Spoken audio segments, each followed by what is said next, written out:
wins the ball.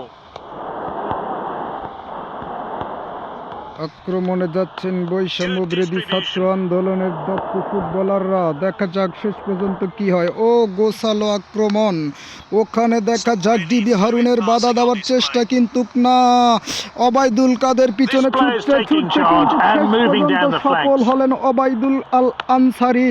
Back pass আওয়ালিগ, আবারও আক্রমণে যাওয়ার চেষ্টা বৈষম্য বিরোধী ছাত্র আন্দোলন, কিন্তু না, ওখান থেকে বল চলে গেল ডিবি হারুন। ওহো, ডিবি হারুনকে দক্ষভাবে স্কিল করে বলটি লুটে নিলেন বৈষম্য বিরোধী ছাত্র আন্দোলনের দক্ষ ফুটবলার। শেষ পর্যন্ত কি হয়? গোল!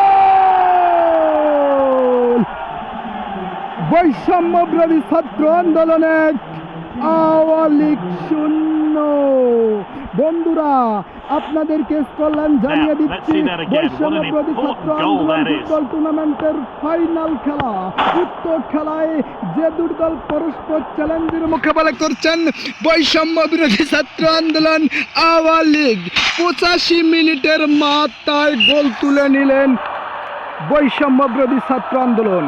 দেখা যাক শেষ পর্যন্ত আক্রমণ কাজের কাজ কি করতে পারে। আবারও ওবায়দুল কাদের, ওহো, দক্ষ স্কিল। দেখা যাক ওবায়দুল কাদের ছুটছেন, ওখানে বৈষম্য বিরোধী ছাত্র আন্দোলন ব্যর্থ। ডিবি হারুনের পায়ে বল, দেখা যাক কিন্তু শেষ কাজের কাজ করতে পারবেন কিনা। গোলকিপার যার কথা না বললে নয়, আলিসন বেকারের মতো বলটিকে লুটে নিলেন।